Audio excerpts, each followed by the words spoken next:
speaking in English. I apologize. I am director of the Institute for the Study of Canada at McGill University in Montreal, Canada, and it is a great delight to be here. I'd like to thank the Hay Festival for the invitation. I'd like to thank Ginny Steigman, who is in the audience, for her support for this, and I would very much like to thank the two presenters who are distinguished presenters who are with us here tonight. So, I'm going to introduce the two presenters and then ask them some questions. So, Jorge Alejandro Vargas Prado is a licenciado in Literature and Linguistics from the Universidad Nacional de San Agustín in Arequipa. He has published, among many other works, Para Detener el Tiempo in 2008, Hunan Pop 2010, an anthology called Antología Quechua del Cusco junto a César Itier y Luis Nieto. Is that okay? De Gregory, and his work has been recognized with publications at the national and international level, prizes in such categories as short story, poetry, and video poesia. Currently, he, among other things, he's involved in music with his band Chintata, and he struggles for the strengthening and development of Andean and Amazonian languages in Peru, and especially Quechua.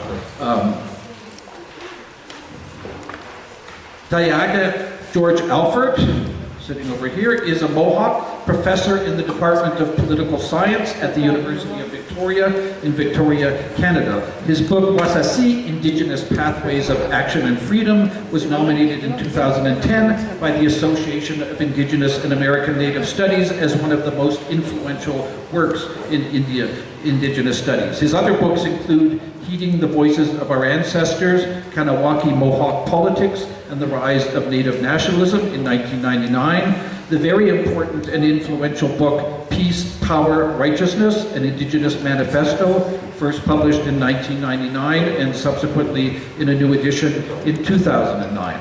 And I'm going to begin by asking them, and I'm going to start with Jorge, to just say a little bit about how you got to where you are in your life and in your career, in terms of your relationship to indigeneity, in terms of the projects that motivated you, and so on. Okay. Bueno, hola a todos, qué confuso esto del inglés y el español por todas partes, por eso tenemos tantos cables. Voy a hablar en español para, creo que va a ser más cómodo para todos ustedes. Bueno, ¿cómo así estoy en esto de los idiomas andinos amazónicos? Cuando yo era chiquito, vivía con mi mamá, con mi abuelita, y mi abuelita, cuando se molestaba especialmente o nos quería llamar la atención, era una persona muy divertida, nos hablaba en quechua. Y yo no había entendido bien por qué mi abuelita hablaba quechua, por qué mi mamá lo entendía y por qué yo ya no lo hablé. Entonces fue cuando ingresé a la universidad, a la UNSA de Arequipa, estudié un año obligatoriamente quechua. Y ahí fue que con la teoría postcolonial y básicamente viendo la discriminación y viendo lo horroroso que es en este país que unas personas tengan acceso a la salud y otras simplemente sus dolores no sean entendidos porque no hablan castellano, me empujó a tener que trabajar por algo que pueda aportar un poquito más a la justicia de este planeta. Porque la justicia y el amor son cosas que también me ha enseñado la literatura. Entonces, actualmente, para ser breve, terminé la Escuela de Literatura y ahora estoy en el Ministerio de Cultura de Cusco, en el área de industrias culturales, promoviendo, entre otras cosas, los idiomas. Por ejemplo, una cosa importante que creo que se hace es la Feria Internacional del Libro de Cusco, del cual estoy orgulloso de ser como el responsable, que es una feria que en su categoría de internacional es, los idiomas de Perú son los protagonistas. Ahora, para comenzar y para que ustedes vayan enterándose, no sé si todos saben, en el Perú se hablan 47 idiomas, además del castellano, eso es un montón. Y hay aproximadamente, bueno, en los censos dicen que hay 4 millones de personas que tienen como lengua materna otro idioma distinto al castellano. Sin embargo, lo que te preguntan en el censo es ¿cuál es tu lengua materna? Pero no te preguntan si has aprendido el otro idioma de repente a los 5, a los 6, a los 7, a los 10, a los 16. Entonces podríamos estar hablando de unas 12 millones de personas que en el Perú hablamos otro idioma distinto al castellano. ¿Esto por qué les digo? Porque es un tema muy importante que se está dejando de lado, teniendo una diversidad tan grande y que al final puede ayudarnos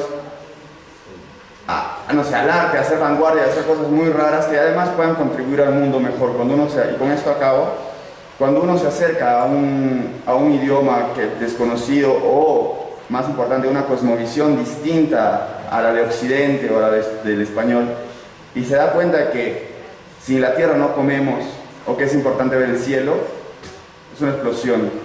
Y creo que por ahí la vida puede ir mejor. Disculpa que me he extendido, en eso voy. Y trabajo porque es hermoso en lo de los idiomas. Okay, thank you. Taiaiake. Sebos Kanaboa, Taiaiake Gigo, Kanawake Nichu Wajeno, Kanyake Haka, Watkan Adu, Nyoko, Ne Ungohue, Ne Peru. I just want to say in my own language, my name is Taiaiake and I'm from the Mohawk Nation in a community called Gahnawage. And I want to acknowledge and thank the ancestors and the people, the indigenous people of this area for welcoming us onto their land and allowing us to be here. In answer to the question, I was born into a community where in Canada they're known as Indian reserves and Indian bands. So I was born in 1964 in a community outside of Montreal. And the people that I was born into were known throughout the history of North America and the colonial period and the relationship with the people who came over from Europe as a very resistant people to the idea of assimilation and the idea of surrendering land and so forth. And so the Mohawk people had a very strong history of resistance in cultural terms, physical terms, and so forth. And I was born in 1964, which was in the wake of I would call it an assault on our community in the sense that we had our land along the river, which was our home for hundreds of years, expropriated by the government to build a massive canal to facilitate economic development in the Montreal area. And so I was born, I guess you could see it in one of two ways, either unfortunately in an era where we had lost access to our true home along the river and our language began to decline, our cultural practices were lost because of that and so forth. But rather than see it as a negative, I tend to look at it as a positive because it was also the rebirth of the political sense of ourselves and the re-strengthening of our community as a nation. And so throughout the 1960s and 70s, as I grew up, the idea of a Native American changed. I guess previous to the 1950s, the idea of colonization, putting the native down and watching as the native disappeared. There was a phrase from literature called the vanishing Indian. And I think that was the predominant view up until the 1950s and 60s. But into the 70s, there was a rise of what's called native nationalism, which I wrote about in my first book. But I kind of lived through, and my sense of indigeneity comes almost exclusively through the realization of loss and the desire to recover and to resurge as an indigenous people. So my whole experience as an indigenous person has been in conflict and contestation and confrontation. Our community has had conflicts legally, politically, and as recent as 1990, militarized conflicts with the Canadian military and paramilitary forces, which is very familiar in the North American context, but a lot of people here might not know. And so my sense of indigeneity is really my involvement in that. And so I kind of identify as being Native as an act of resistance. And my sense of my responsibility as a writer really flows from that. I was drawn to literature and I was drawn to academics and scholarship as an act of resistance. And a lot of people ask me, why do I do what I do? And I always say because it's a good place to fight the battle for our nation's survival and to ensure that our future generations are going to continue to identify as indigenous people. And now, having seen some success in that since the 1970s, we're looking at a real situation where we're taking it beyond the idea of survival of language, although that's still a big job in our community, recovery of our oral histories and so forth, to actually putting ourselves back on the land in the way that our ancestors did and using the land that our ancestors did, because that really, I think, is the element of colonization that is yet to be achieved in Canada and in North America, where all of the other aspects of being, the elements of being Indigenous, there's been progress on that. But the land is still very contested over. And so my writing, both in a scholarly sense, and then when I write essays, political essays, journalism, and now trying to move into the creative realm, is all oriented towards having the younger generation. In Mohawk, there's a great phrase for the younger generations. It's the faces that are yet to emerge from the earth. And so we think about the future, and so we write and we speak for them to be able to, when it comes their time, to stand up in resistance so that they know who they are and they know what their responsibilities are. So everything I do is very political. And that's my sense of being Indigenous. Okay, now two issues have come up which I think are going to be central to this discussion. One is land, the other is language. So we've already talked a little bit about language, but I'd like to speak just a little bit more. You spoke yesterday, Jorge, I saw you on another panel, about, how can we speak of a Peruvian literature if we don't think of all of the languages in which literature is expressed? And you have written, Taiaiake, about the importance of Indigenous languages as ways of remembering. Language remembers, of ways of keeping identity alive, of ways of marking the public sphere, if you like, with other kinds of languages. So I want to ask you, again, you've already talked about it a little bit, in what are all of the ways or some of the ways in which language is political? Hola. Bueno, usar o aprender un idioma, bueno, para empezar el término indígena a mí me resulta un poco complicado, porque especialmente venimos en una ciudad, en un país donde la categoría se relaciona más al devenir que al ser. Es decir, si ustedes leen Arguedas, ya se dan cuenta que hay personajes que se hacen más indígenas, otros que se hacen menos indígenas, y además me resulta un poco contraproducente referirse a tantas cantidades de conocimientos, de cosmovisiones diferentes con una sola palabra. De ahí ya es un poco extraño, pero bueno, vamos a usarlo. Como se ha dicho, aprender un idioma indígena para mí es un acto de resistencia, es un acto político, y especialmente es como darle un golpe al sistema, porque el sistema te dice que esto tiene que desaparecer, que esto tiene que ser vergonzoso, y que te aunas a una forma de vida que para mí está destruyéndolo todo. Occidente, capitalismo, no sé, pero el hecho de que tengamos zapatos, de que tengamos computadoras, iPhones y consumo total,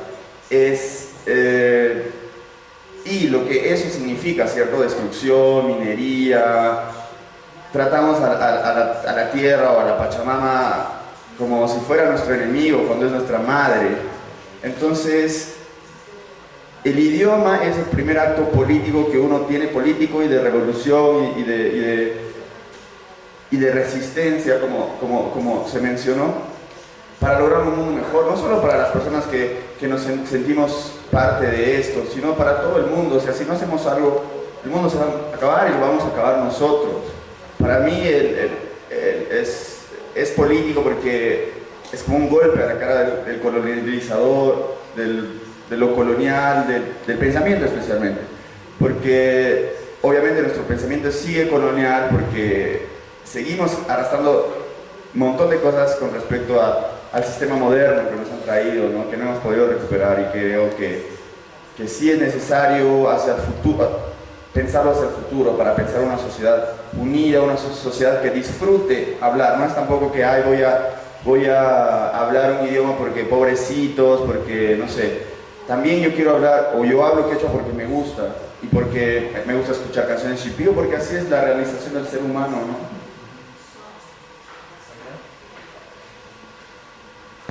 Yeah, I'm just going to follow on what Jorge was saying and build on that because I agree with everything that he was saying. A lot of times what we talk about in the North American context is in looking at the language revitalization and the reasons why it's so important is not only because it's a political marker of who we are, and of course that seems obvious to me in terms of when you're trying to rebuild a nation, when you're trying to distinguish yourself from other people, having a language is obviously very important in this kind of ethnic revival sense. But on a deeper level, the understanding that comes when you look at indigenous philosophies and languages, that it's the voice of the land. And we'll never be able to achieve those objectives that you're talking about, respecting Mother Earth and living in a harmonious way with the land that we're living in, by thinking in a worldview that comes from another language. So English is the language of England in this way of thinking. Français est la langue de France. So Mohawk is the language of the Mohawk territory. And the philosophies and the songs that come from that, the ways of looking at the earth and the relationships that it conveys, not only in the words and the terminology, but in the structure of the language and the kind of relationships that it mandates when you speak this language and build relationships in that language, are the crucial thing. Because we have a situation in Canada where we've achieved somewhat of a political resurgence, and we're running into this problem now where we're kind of defining our objectives in English and French. And so we have a lot of First Nations leaders, we say First Nations, it's Indigenous people, First Nations leaders who think in the Western worldview and are the biggest promoters of mining and forestry and dams and so forth. And so it's a big challenge to kind of reinstill the Indigenous worldview into our own people, not to mention the larger society who has a big decolonization project ahead of them in terms of understanding their proper place and proper relationship in this territory. Well, I wonder in relationship to that, and I'll ask it again to both of you, maybe starting with you, Jorge, translation. You've done some translation, right? And I don't know if you have, Taiaiake, but translation is always interesting because on the one hand, it makes the expression of another language comprehensible to those who don't know the language. On the other hand, it removes the obligation to learn the language. I'm just wondering, what are the politics of translation around Indigenous languages? Because presumably, many more things are translated into an Indigenous language than translated back, or is that not right? Bueno, con respecto a eso, quiero contarles a todos que por primera vez el Ministerio de Cultura, en este periodo, ha hecho una serie, creo que ya son 9 cursos de capacitación para crear intérpretes oficiales a, creo que hasta ahora, 27 idiomas de los 47, quizás un poco más, 33. Entonces es un paso importante en el asunto de la traducción. Yo me voy a extender mucho, bueno, voy a intentar no hacerlo porque este tema me apasiona mucho. Entonces ya tenemos un primer paso porque ya hay personas capacitadas para hablar, o sea, para que el Estado entienda y para que el Estado hable los idiomas. Porque debe ser horrible que tú hables aguajún y vengan y te hagan un juicio en español y tú no entiendas nada, no te puedas defender y todo es una basura, ¿no? Entonces al menos ya se está mejorando el asunto de el camino entre el Estado y las personas que hablan otros idiomas del Perú. Eso por un lado.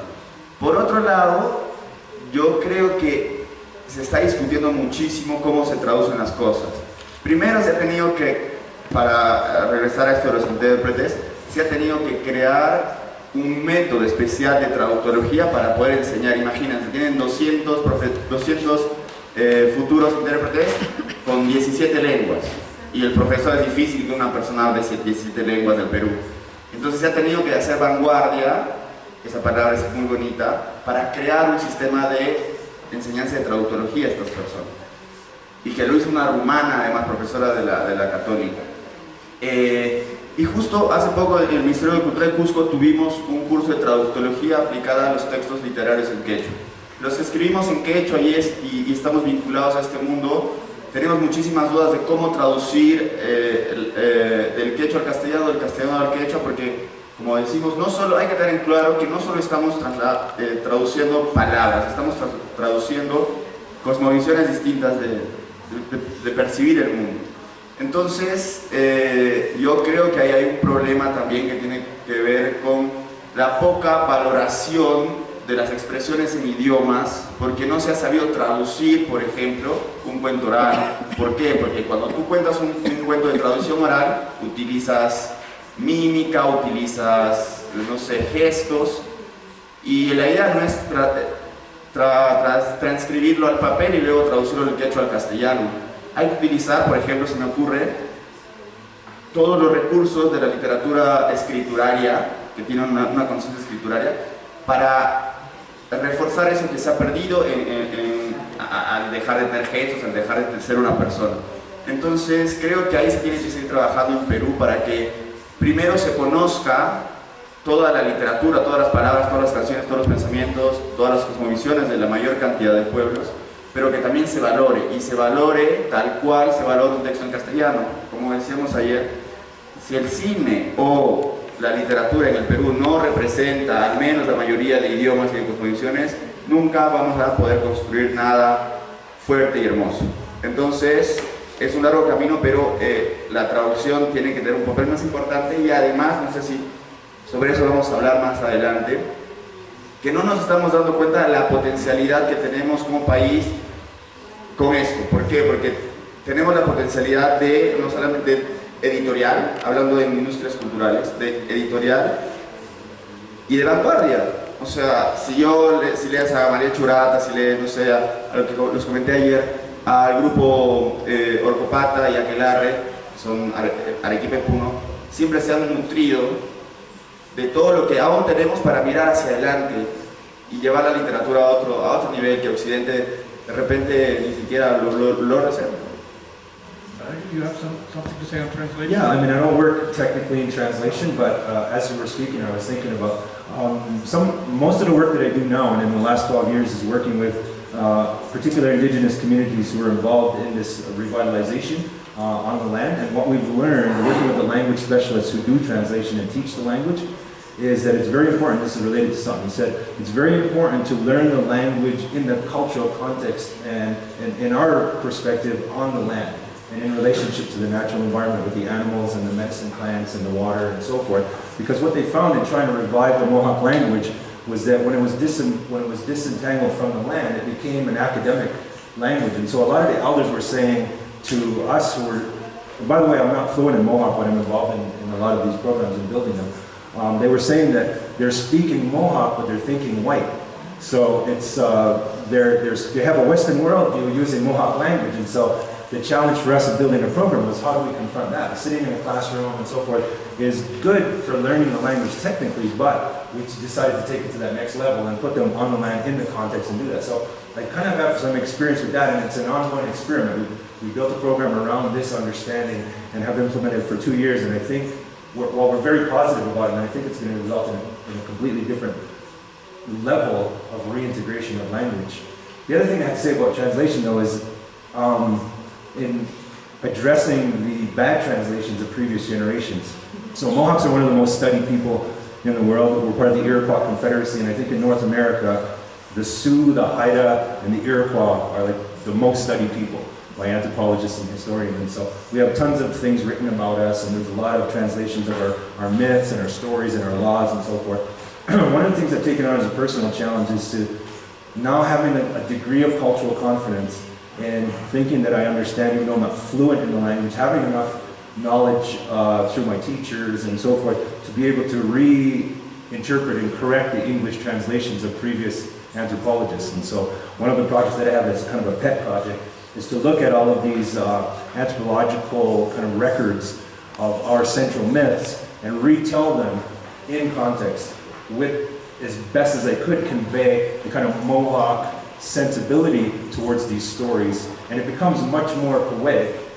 It becomes much more of an oration as opposed to a kind of transliteration of Mohawk. And so that's my experience with translation. It's actually amazing as a process of learning too, to kind of engage with that over and over the period of years it takes to really do that. So it's a learning process in myself, in my own journey, I'd say, educationally, to be engaged in that.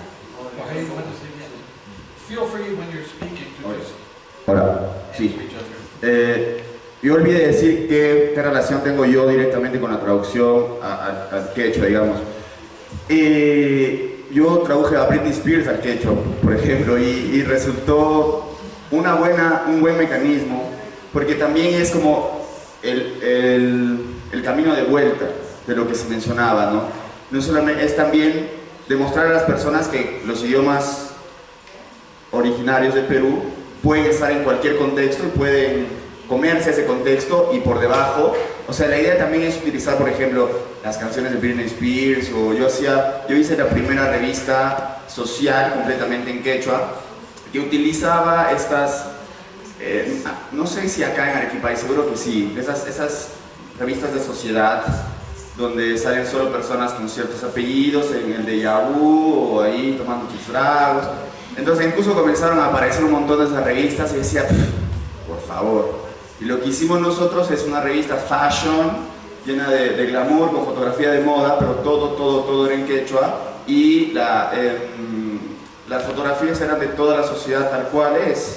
Y eso pegó un montón. Entonces la idea también es agarrarse de ciertas cositas interesantes de Occidente y por arriba tirar como lo fashion y cosas así, también relacionado al estatus, porque nosotros tenemos que luchar para que los idiomas tengan estatus en la cabeza de las personas, ¿no? Entonces son pequeñas trampitas que uno utiliza para por debajo seguir transmitiendo lo importante, porque mucha gente decía, ay, Dios mío, ¿cómo vas a hacer esto? Estás deformando el quechua, que esto, que el otro. Pero ellos no saben cuántos jóvenes comenzaron a escribirme para salir en las portadas, cuántos jóvenes me escribían para mandarme textos para la revista. Entonces, que me digan que estoy distorsionando el quechua porque lo pongo en una revista fashion, me vale, porque sé que por debajo está el conocimiento y toda la potencia del idioma, que al final tiene que ver con la tierra, al final tiene que ver con las estrellas y con todo lo hermoso. Well, so I'm interested, you're talking about different means of expression. So I know that you've done, I love the term video poesia. You play music, you translate, you write poetry. How do you see these different forms of cultural expression in relation to the political resistance you talked about at the beginning? Are some more useful or effective than others? Do you put all your resistance into one form and the rest is for fun?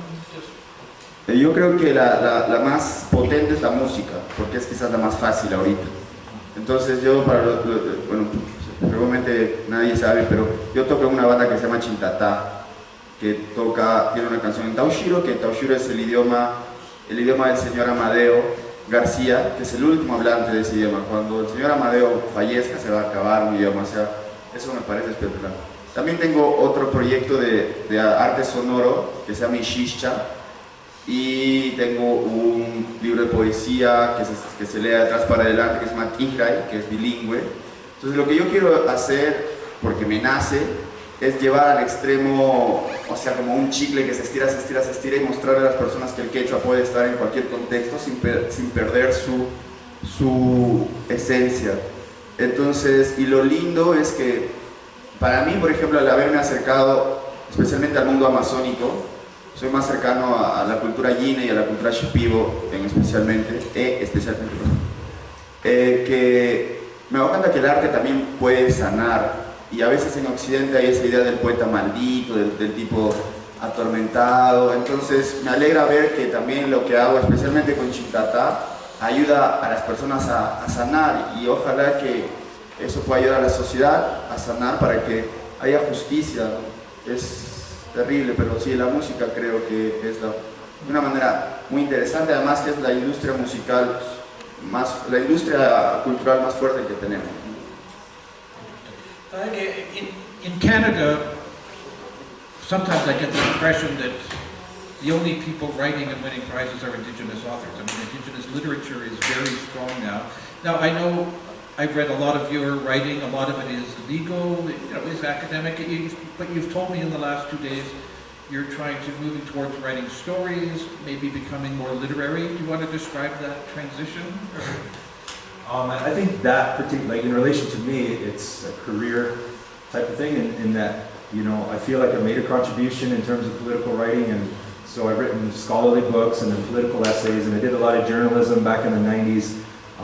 Column writing in American native newspapers, and a lot of interventions in the mainstream press and Globe and Mail and all that kind of stuff, and then I actually did a lot of television and so forth. And I think the landscape has changed and the dynamics of politics have changed. So back in the 80s and 90s, there was, I guess, the imperative for an Indigenous intellectual in Canada was to just put our voice out there and to be in a very strong point of resistance to the ongoing colonialism. And so we took every opportunity, whatever opportunity it was, newspaper, television, scholarship, and whatever, to do that. Of course, there's been some success, and there's a lot of people doing it. A lot of younger people are doing these things. And then I kind of took stock of where we're at, and I'm kind of in a position of being critical of the main thrust of Indigenous literature, as you would know, in Canada, because a lot of it has to do with the idea of reconciliation, as it's called in Canada. And I realize that's a term that people might not understand in the way that I'm using it here, so I'll just take 1 minute to define it. There's the politics in Canada of recognition, which is that the state in Canada and the government in Canada took it as a decolonizing move to recognize the rights of Indigenous people. And so, of course, that was done in a kind of moderate kind of way when you consider the overall objective of decolonization, because they only recognized their rights to the extent that it didn't challenge the fundamental power of the ruling class and the fundamental activities of the people on the land. That phase kind of went on in the 80s and 90s. Now we're in this era called reconciliation, where the general sense among Canadians, as I read it in my travels throughout Canada teaching in university, is that that was accomplished, that decolonization has happened, that there is a fundamental justice in Canada, and that what we really need to do is bring the Indigenous people into the body politic and to address the issue of social marginalization in this country. And so a lot of Indigenous authors have taken up that challenge, so to speak, and begin writing in a way that rationalizes the melding of the two societies into one. It's sort of like a métissage, you know, where the idea of Canadian becomes European immigrants, Indigenous people, all in this kind of beautiful melange of people. It sounds good to some people, but for Indigenous peoples in Canada, that's a fundamental attack on our being, because Canada was founded on treaties between nations. So the English and the French came to our land, signed treaties recognizing our independent and autonomous nationhood, and Canada was built in that alliance. And that relationship continued for a long time until our people, because of the impacts of epidemic diseases and colonization and so forth, were not able to defend that principle anymore. And then the idea of integration kind of, well, the idea of assimilation first and now reconciliation emerged. And so when it comes to literature, I felt it was my responsibility as one of the more senior people working in this area to begin to write in a way that, again, is political and confronting a colonial notion, which is the assimilation and the reconciliation without restitution. So I'm all for reconciliation as long as restitution is part of the deal, because it's all about our land being stolen, and unless our land is returned to us, there's no justice. And so people like Joseph Boyden and so forth, who I like and are friends of mine, but I have not grown up and don't really appreciate what it is to have lived an Indigenous life from the time he was born, and to have seen the injustices and to really feel it in his own being, writing as if we need to move on. And we need to move on, but not as assimilated people, as nations of people in a harmonious relationship with the people who have come after us. And so I intend to develop, I aspire to develop a literary voice that reflects that sensibility. Well, let me just stick with you for a second, because, you know, if you go to literary festivals these days in Canada and elsewhere, you see identities are on display in a sense, because we get, you know, most of the interesting writing in Canada has been from various kinds of ethnic, racial communities. Is there a real risk that Indigenous literature simply become another part of a multicultural buffet? I think it's more than a risk. I think it's actually happening. And so sometimes I feel that I'm a lone voice in criticizing, but that's on the literary circuit and in academia, because when you do connect with Indigenous communities, you sense a real reluctance to move in that direction. And so a big part of what I'm trying to do as a political activist is reconnect those authors, those artists, and so forth. Actually, I shouldn't mention artists, because artists are much more solid on this point than writers. And I think it has a lot to do with the publishing industry and who gets published and selected to have bestsellers and so forth. To reconnect them and make them accountable. And I think that's what it is. I mean, there's a sense in my being of accountability to the Indigenous reality that's out there in the communities on the land, because I grew up with that, and it's hard for me to turn away from it. I don't think I ever could, no matter how successful I am in academia or in any other business. But connecting someone who didn't grow up with that is very difficult. But yet I think that's the challenge, because I don't believe these people have bad intentions. I just think that they don't understand. They actually think that the best thing for indigenous people is to assimilate and become part of the Western mentality. When in fact, really, what needs to happen is that the Western mentality people need to become indigenous in their way of thinking. And so we need to really excavate all of that knowledge and be unafraid and courageous in throwing that forward in the mainstream and telling publishers and telling people who are arts producers and support the arts that this is what needs to be represented as indigenous literature, not the kind of safe message and the easy message that Canadians want to hear.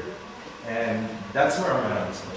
And Jorge, how does indigenous politics in Peru prevent itself from just having to compete with other kinds of identity, gendered, sexual, ethnic, racial, and so on? What's what we call intersectionality of it all? Bueno, las políticas lingüísticas en Perú están avanzando. La Constitución dice que todos nuestros idiomas son oficiales. Sin embargo, el asunto yo no lo veo tanto por ahí, sino el asunto donde se tiene que trabajar es a nivel de la cosmovisión de las personas. Mientras tengamos una Constitución que dice que todos los idiomas del Perú son oficiales, pero no haya un esfuerzo de un banco o básicamente las leyes están. Lo que falta es corazón de las personas y conocimiento, porque les aseguro que muchos de ustedes es la primera vez que oyen que Perú tiene 47 idiomas y que son probablemente 12 millones de personas, o de repente sí, no lo sé. Pero generalmente las personas no saben de esa realidad. Entonces eso es algo que se tiene que trabajar a nivel de conciencia del Perú, de las personas.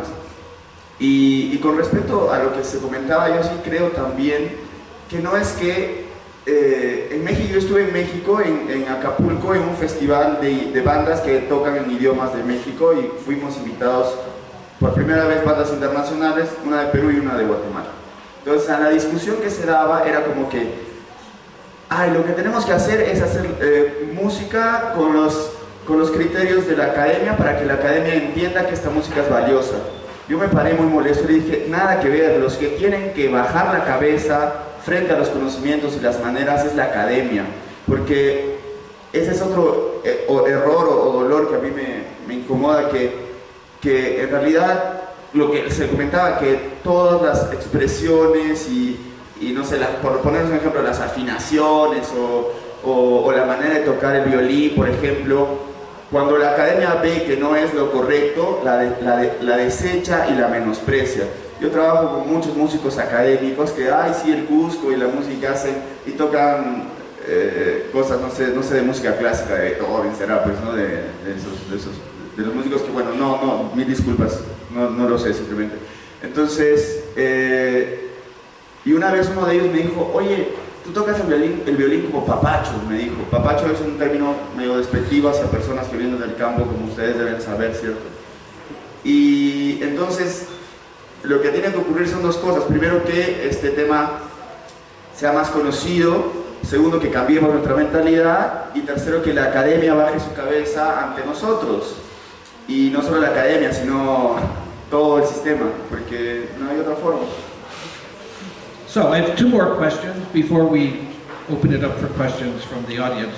And the first has to do with, at McGill, my university, we just opened the first ever Indigenous Studies program. And one of the questions we faced was, is this going to be Canadian Indigenous, North American Indigenous, or global indigeneity? And the fact that we have a panel here that brings together someone from Peru and someone from Canada suggests maybe there are certain things in common. So let me start with you, Taiaiake. Is there a global indigeneity, a shared condition of being indigenous? Yes. I believe that. I believe that very much and strongly. Growing up, I didn't understand that at all, and I think that as indigenous people, the reality of our existence when we grow up is very localized because it is so tied to the land in particularity. I thought the indigenous world when I grew up was Ganawage, and maybe Wasáse, which is 30 miles away, which is our sister community. But the more that I began to work in this area and the more I began to relate to other indigenous people, it expanded more and more. Now I'm here in Peru, and I'm understanding that, yes, the idea of indigeneity still holds for me. I do a lot of work in Australia, in New Zealand, I've been all over the world like many of you. And when I travel, I relate through the indigenous people. And I'm always waiting for that country that I go to where the indigenous people will not be able to understand me simply because of who I am as an indigenous person. And it hasn't happened yet. Because I think that the relationship that indigenous people have to the land, and importantly, the experience with colonization. I mean, the experience historically with colonization is in the memory of our people, it's in the trauma of our people, it's in the psychology of our people, and so that shaped our reality. It shaped our reality in terms of the multi-generational effects of that, but it's also shaped our perspective on the society that surrounds us and that we're embedded within. And I think that that's the hallmark of indigeneity, is that we know that we are the true people of the land, and then whether or not you have an idea of you're part of another country, one country with other people, or like in Canada where it's made up of nations, that is something that you relate to primarily. So you relate to primarily as a person of the land. That's what Indigenous is. And so when you go to these other countries, you see that their experience has been the same, and that their objectives, although they may differ politically, their objectives are the same. They've suffered in the same way, they're in the same struggle for survival, and in a lot of ways, as we're finding out tonight, they're using the same strategies and they're undergoing the same kind of maneuvers in order to achieve their objectives. And so I've written about this in my own books, and it was a very contentious idea in North America at a time. So I can remember being at a conference 20-something years ago suggesting the idea of indigeneity, and a lot of the senior scholars were very angry and saying you shouldn't talk that way because that's going to undermine our rights. There was a kind of mentality that we're so rooted in a treaty relationship that it's kind of watering down the idea. But I think that that's passé now. Like most of the Native scholars, and in Canada now, it's even been co-opted by the government. The new government that was just elected renamed the Ministry of Aboriginal Affairs, which used to be called the Ministry of Indian Affairs, the Ministry of Indigenous Affairs. So it shows that there's some sensibility to the connection between indigenous peoples. We had to change the name of all our courses too.